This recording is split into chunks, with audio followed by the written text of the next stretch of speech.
भगवान का संतुलन भी कितना अजीब है। 100 किलो अनाज का बोरा जो उठा सकता है वह खरीद नहीं सकता, और जो खरीद सकता है वह उठा नहीं सकता। कौन कहता है कि नेचर और सिग्नेचर कभी बदलता नहीं? बस एक चोट की जरूरत है। अगर अंगुली पर लगे तो सिग्नेचर बदल जाता है, और अगर दिल पर लगे तो नेचर बदल जाती है। नमस्कार, मैं हूं कमल श्रीमाली। आप सभी का बहुत बहुत स्वागत करता हूं आपके अपने चैनल में, और साथ ही सूर्य के तुला राशि में जो गोचर है उसके विशेष एपिसोड के बारे में। वैदिक ज्योतिष में वर्णित नवग्रहों में सूर्य ग्रह को राजा की उपाधि दी गई है। आदि पंचदेवों में एक सूर्य देव है। सूर्य अग्नि तत्व और लाल वर्ण वाला ग्रह है। यह पूर्व दिशा के स्वामी है। ज्योतिष शास्त्र के अनुसार सूर्य को सिंह राशि का स्वामी माना जाता है। इसके अलावा सूर्य को आत्मा और पिता का कारक भी माना जाता है।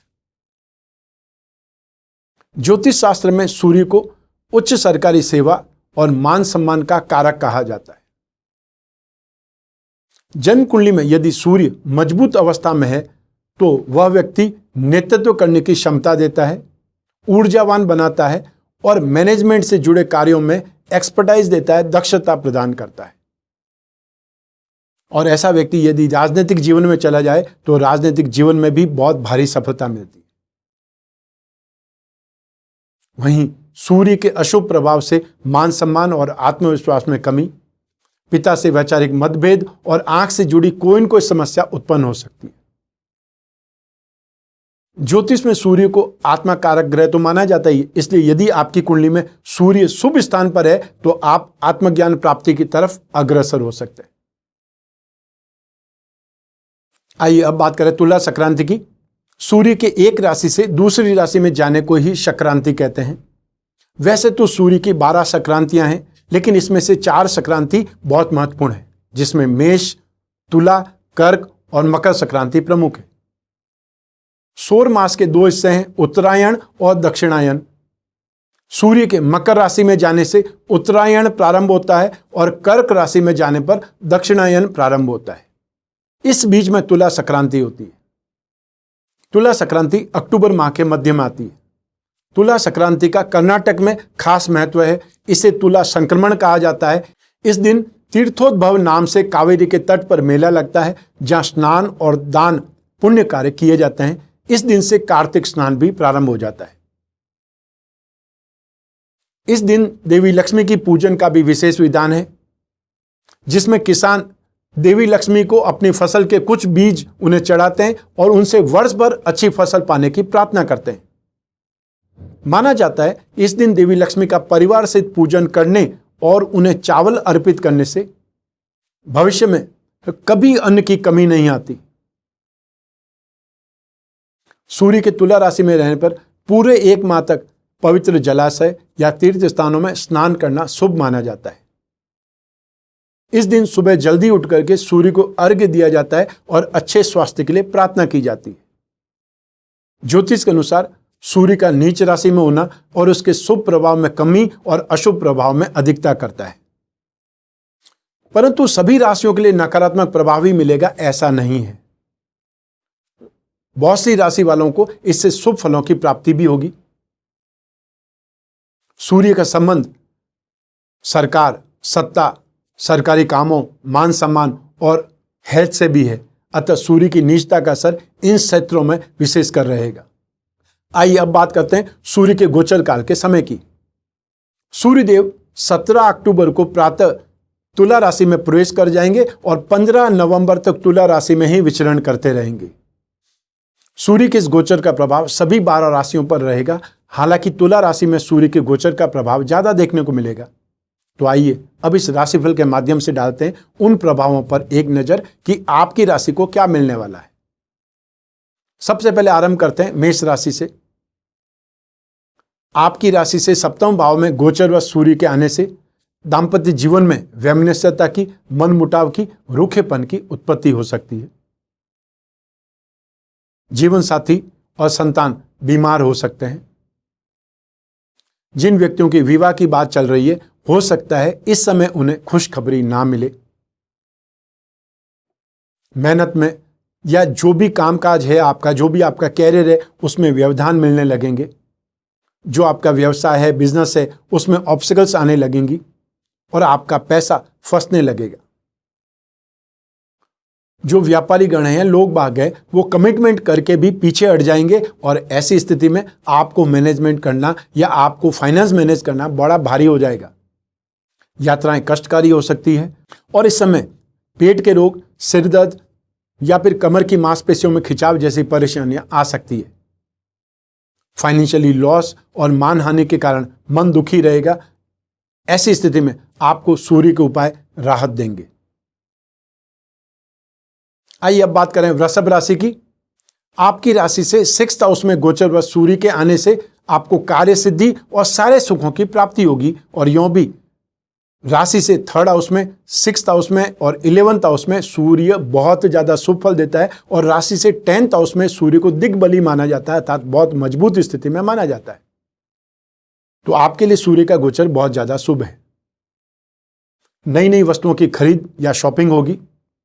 जो भी आपके विरोधी हैं, जो भी आपके शत्रु हैं, उनकी पराजय होगी। रोगों से आपको राहत मिलेगी, विशेषकर घुटने और कमर के दर्द में। सरकारी अधिकारियों से या बड़े लोगों से सपोर्ट मिलेगा, मार्गदर्शन मिलेगा और ऐसे सपोर्ट से आपको फायदा मिलेगा। सेल्फ रेपुटेशन में, आपकी गुडविल में वृद्धि होगी।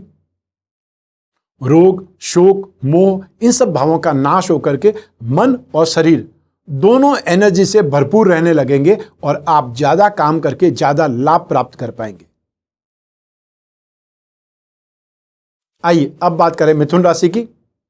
आपकी राशि से 5th भाव में, शिक्षा और संतान भाव में गोचर व सूर्य के आने से शुभ प्रभावों में वृद्धि होगी। संतान पक्ष की ओर से शुभ समाचार मिलने का योग बन रहा है। जो दंपति संतान प्राप्ति की कामना कर रहे हैं, उन्हें खुशखबरी मिल सकती है। रोजगार में मानसिक बल का एहसास होगा। शारीरिक और मानसिक शक्ति में, अर्थात फिजिकल और मेंटल स्ट्रेंथ में आपको बहुत स्ट्रेंथ महसूस होगा, एनहांस महसूस होगा, या ये बोल सकते हैं क्षमता में आपकी स्ट्रेंथ या कैपेसिटी बढ़ जाएगी। आर्थिक राहत आपको मिलेगी, लेकिन या तो खुद के या संतान की हेल्थ की आपको चिंता हो सकती है। सरकारी अधिकारियों से सहयोग मिलने लगेगा और यात्रा में असुविधा हो सकती है। इसलिए अपने आप को ज्यादा स्ट्रांग बना करके, ज्यादा कैपेबल बना करके, या जो भी आपके पास प्लानिंग है उस प्लानिंग को रिफाइन करके फिर आप अपनी यात्रा करें या ट्रैवल प्लान स्टार्ट करें। ऐसी स्थिति में कभी कभी आप स्वयं को असहाय अनुभव करने लगेंगे, अपने आप को कहीं कहीं कमजोर भी आप महसूस कर सकते हैं। लेकिन यह समय आपको बहुत बलवान और बहुत ज्यादा स्ट्रांग भी बना देगा, या ये बोल सकते हैं संघर्ष में आप काफी ज्यादा परिपक्व बन जाएंगे, मैच्योर बन जाएंगे। आइए अब बात करें कर्क राशि की। आपकी राशि से 4th हाउस में सुख भाव में गोचरवश सूर्यदेव आने वाले हैं। इससे आपके जीवन में सुख, समृद्धि, इसकी वृद्धि होने के आसार हैं। कोई नई प्लानिंग, कोई नए प्रोजेक्ट पर आप काम स्टार्ट कर सकते हैं या उसका विचार बना सकते हैं। मानसिक और शारीरिक जो समस्याएं हैं वो आपके सामने आ सकती है और कई बार जो घरेलू झगड़े उनके कारण भी घर के सुखों में, दाम्पत्य सुखों में, गृहस्थ सुखों में कमी आ सकती है। और वहीं जमीन जायदाद संबंधी अनेक प्रकार की समस्याएं भी उत्पन्न हो सकती है। इस गोचर में अच्छी सुख सुविधाएं तो नहीं मिल पाएगी और यात्रा में भी प्राय असुविधाएं ही मिलेगी या फिर यात्रा बीच में छोड़ करके आना पड़ सकता है। और इसी समय काल में, क्योंकि सूर्य 4th हाउस में और 4th हाउस परिवार का होता है और सूर्य नीच राशि का है, ऐसी स्थिति में परिवार के लोग ही विरोधी बन जाते हैं और या फिर विरोधी लोग बहुत परेशान करते हैं। वैवाहिक सुख में भी अड़चने आएंगी, यहां तक कि मानहानि होने तक की संभावनाएं बन सकती है। ऐसी स्थिति में नेगेटिव हरकतों से अपने आप को बचाने की आवश्यकता है, या फिर जहां पर भी ऑफिस में या बिजनेस में जो भी बात करें वो बात का लेवल आपको बहुत कंट्रोल रखना है, या फिर अपशब्दों का प्रयोग, अभद्र भाषा का प्रयोग नहीं करना है। सूर्य के उपाय जरूर आप करें, उससे आपको काफी ज्यादा संबल मिलेगा, राहत मिलेगी। आइए अब बात करें सिंह राशि की। आपकी राशि से 3rd हाउस में अर्थात पराक्रम भाव में सूर्यदेव गोचरवश प्रवेश करने वाले हैं।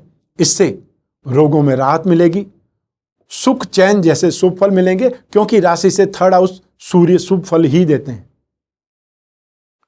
चाहे सूर्य नेगेटिव है, नीच राशि का है, लेकिन थर्ड हाउस पराक्रम का है, अष्टम से अष्टम मारक भाव का है। ऐसी स्थिति में जो भी नेगेटिव कंडीशंस है, जो भी मार्केस की स्थिति है, उन सबको जला देंगे, क्योंकि सूर्य पावर जनरेटर है। सूर्य के पास में सबसे ज्यादा ऊर्जा है। इस समय आप स्वयं को ऊर्जावान महसूस करेंगे। सज्जनों अर्थात जो आपके समाज के हाई लेवल के लोग हैं या उच्च अधिकारियों से आपकी मेल मुलाकात होने लगेगी, उनसे संपर्क बढ़ने लगेगा। संतान तथा फ्रेंड से फाइनेंशियल गेन या सपोर्ट मिलेगा। भाई बहनों की भी इंप्रूवमेंट होगी या प्रोग्रेस होगी, या ऐसे आसार बनते दिखाई देंगे। और इस समय में जो आपके विरोधी हैं, जो आपके कॉम्पिटिटर्स हैं या जो आपके शत्रु हैं, उनकी आसानी से हार होगी और आपको लक्ष्मी प्राप्ति के साधन और साथ ही साथ मान प्रतिष्ठा भी प्राप्त होगी। इस अवधि में ज्यादातर सिंह राशि के लोगों को उच्च पद की प्राप्ति होने वाली है और व्यक्ति सबसे अच्छा व्यवहार करने भी लगेंगे। अर्थात ये समय आपके लिए, आपकी जॉब के लिए, आपके कैरियर के लिए बहुत ज्यादा बेटर है। आइए अब बात करें कन्या राशि की।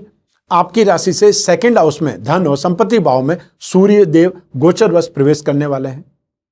तब दुष्ट और बुरे कर्म करने वाले लोगों से मुलाकात होगी या उनसे संपर्क बढ़ जाएगा। और ऐसे समय व्यक्ति का स्वयं का स्वभाव भी गलत कामों की ओर, धोखेबाजी की ओर अग्रसर होता है या उस ओर खींचा चला जाता है। धन भाव में सूर्य के आने से धन प्राप्ति के योग आपके लिए बनने लगेंगे। जो पेरेंटल प्रॉपर्टी उसमें भी आपको गेन मिल सकता है, लेकिन सेकेंड हाउस ब्रेन का भी है, सरदर्द से संबंधित भी है। ऐसी स्थिति में आपको सरदर्द हो सकता है या आंखों में इन्फेक्शन से प्रॉब्लम आपको मिल सकती है। ध्यान देना है कि व्यापार में और जो भी धन संपत्ति के सौदों में पैसा फंसने का डर सबसे ज्यादा है। इससे बचने का प्रयास करना है और आपको सूर्य के उपाय बहुत ज्यादा राहत भी देंगे और इन स्थितियों से बचाने का काम भी करेंगे। आइए अब बात करें तुला राशि की। आपकी राशि भाव में ही, फर्स्ट हाउस में ही गोचरवश सूर्यदेव पधार रहे हैं। आपके आत्मविश्वास को बढ़ाने वाला समय होगा। साथ ही साथ आपकी कार्य क्षमता, वर्किंग कैपेसिटी और आपकी एक्सपर्टाइज में अच्छी होने लगेगी। यह भी संभव है कि आप में ईगो, अहंकार की भावना आने लग जाए। हालांकि पैसों का नुकसान हो सकता है, मान सम्मान में कमी आ सकती है, स्वास्थ्य में प्रॉब्लम आ सकती है, ब्लड प्रेशर, हार्ट प्रॉब्लम्स, बहुत ज्यादा थकावट या डाइजेशन सिस्टम के रोग या आंखों के रोगों से आपको कष्ट उठाना पड़ सकता है। ज्यादातर समय, अधिकतर समय बिना किसी कारण के घूमते रहेंगे या ट्रेवल करते रहेंगे, या फिर ऐसे किसी व्यक्ति के साथ में आप हो जाएंगे जिसका काम ज्यादातर ट्रेवलिंग का है या जिसको कोई न कोई फ्रेंड सर्किल की जरूरत है। तो आपका तो ऐसा कोई काम होगा नहीं, लेकिन आप उसके साथ में घूम फिर करके अपना टाइम जरूर बर्बाद कर सकते हैं। और ऐसे ही समय में बहुत से व्यक्ति को अपने परिवार से अलग भी होना पड़ सकता है। हो सकता है कोई ट्रांसफर हो जाए। संबंधियों, मित्रों और जो सज्जन लोग हैं या समाज के अच्छे लोग हैं, उनसे भी व्यक्ति विवाद कर लेता है या झगड़ पड़ता है। और ऐसी स्थिति में सिर्फ और सिर्फ मानसिक दुख या संताप बना रहता है। व्यक्ति अपने आप में ही जलता रहता है। ऐसी स्थिति से बचने के लिए सूर्य को रोजाना अर्घ्य देना है।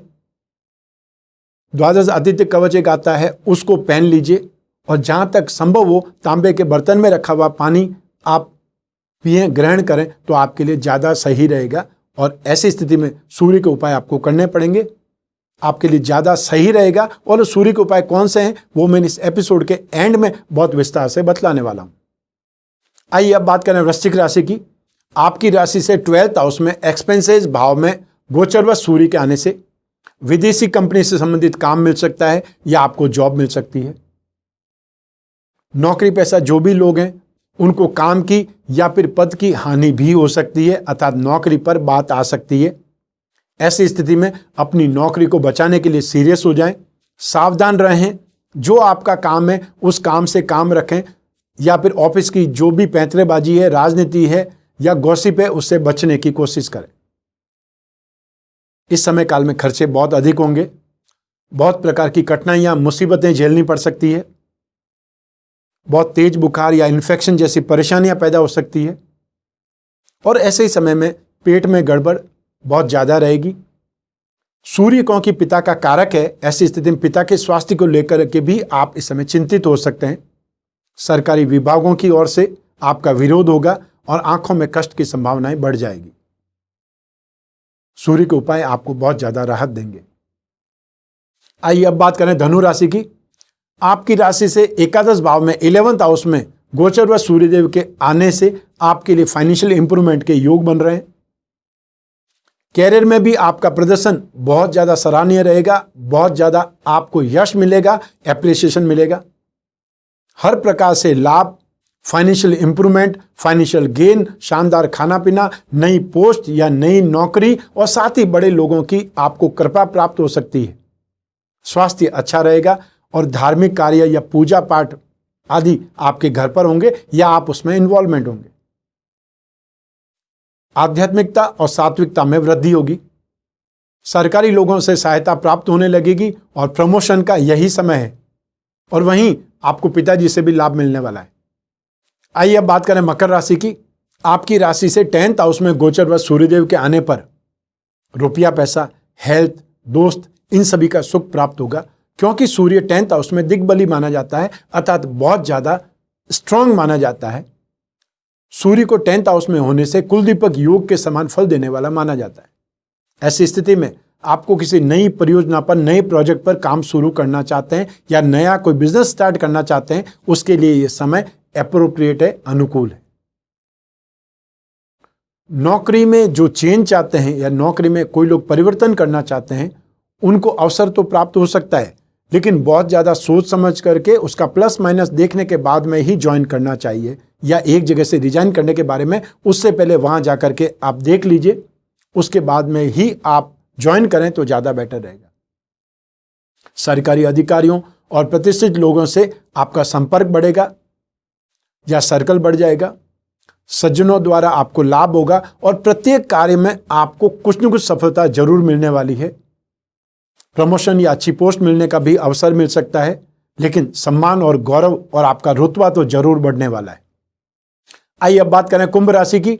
आपकी राशि से 9th हाउस में भाग्य भाव में गोचर व सूर्यदेव आने वाले हैं। तब आपके कैरियर में यह समय अनुकूल रहेगा। लंबे समय से यदि आप मकान खरीदने के लिए एफर्ट कर रहे हैं तो इस समय आपको सक्सेस मिलने वाली है। सरकारी योजनाओं से भी आपको कोई न कोई लाभ मिलने वाला है, लेकिन वर्चस्व में, अपने रुतबे में आपको कमी का एहसास होने लगेगा, या आपको यह लगेगा कि आपको इग्नोर किया जा रहा है, आपको साइड में धकेला जा रहा है। और हो सकता है कभी कभी आप पर झूठे आरोप भी लग सकते हैं। जब लोग लॉबिंग करते हैं तब ऐसी स्थिति में एक टारगेट बना दिया जाता है एक पर्सन को, जिसको कि साइड में करना है। वो स्थिति में आप आ सकते हैं। बिना किसी कारण के बहुत ज्यादा खर्चा होगा या फाइनेंशियल लॉस हो सकता है, और ऐसी स्थिति में इन्वेस्टमेंट बहुत सोच समझ करके करना चाहिए। और जो लोग बिजनेसमैन हैं उनको व्यावसायिक आय में या प्रॉफिट में कमी, रोग और अशांति उनको महसूस होगी। और ऐसे ही समय में घर में किसी धार्मिक काम का आयोजन या धार्मिक कोई मांगलिक कार्य का आयोजन भी हो सकता है। सूर्य के उपाय जरूर आपको बचाव देंगे या राहत देंगे। आइए अब बात करें मीन राशि की। आपकी राशि से 8th हाउस में मारक भाव में गोचर व सूर्यदेव के आने से आपके पिता के स्वास्थ्य को लेकर के आपकी चिंता बढ़ जाएगी।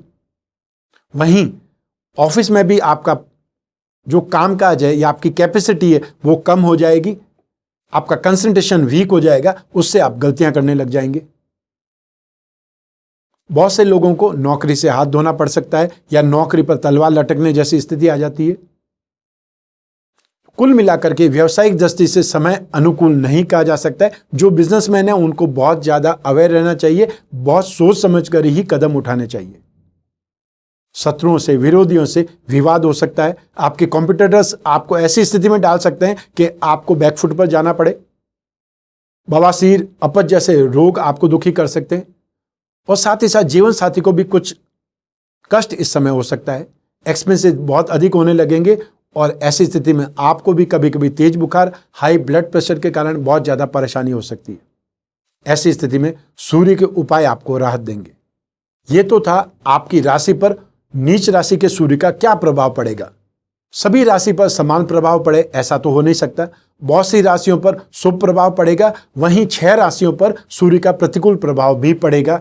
ऐसी स्थिति में जिन राशि वालों को सूर्य का प्रतिकूल प्रभाव पड़ेगा उनको तो उपाय करने ही चाहिए, लेकिन जिन लोगों पर सूर्य का शुभ प्रभाव पड़ेगा यदि वे भी सूर्य का उपाय करेंगे, ऐसी स्थिति में उनको शुभ प्रभाव और ज्यादा मिल सकता है। तो आइए अब बात करें सूर्य के दोष निवारण के उपायों की। सबसे पहले द्वादश आदित्य कवच धारण करें, क्योंकि हर माह में सूर्य एक बार राशि बदलता ही है। ऐसी स्थिति में पूरे वर्ष भर में 12 बार राशि बदलता है, तो हर सूर्य का गोचर आपके लिए शुभ हो ऐसा जरूरी नहीं है। उस स्थिति में द्वादश आदित्य कवच स्पेशली सूर्य के लिए ही बनाया जाता है। जो लोग गवर्नमेंट सेक्टर में है या जिनकी सिंह राशि है, जिनकी कुंडली में सूर्य नीच राशि के हैं, और या फिर आप एडवांस स्ट्रेंथ के तौर पर, सेफ्टी के तौर पर द्वादश आदित्य कवच धारण कर सकते हैं, जिससे जब भी प्रतिकूल सूर्य आएगा आपको राहत मिल जाएगी। भगवान विष्णु या श्री राम जी की पूजा उपासना करना बहुत ज्यादा शुभ रहेगा। नित्य प्रतिदिन सूर्य को अर्घ्य देना बहुत ज्यादा शुभ रहेगा।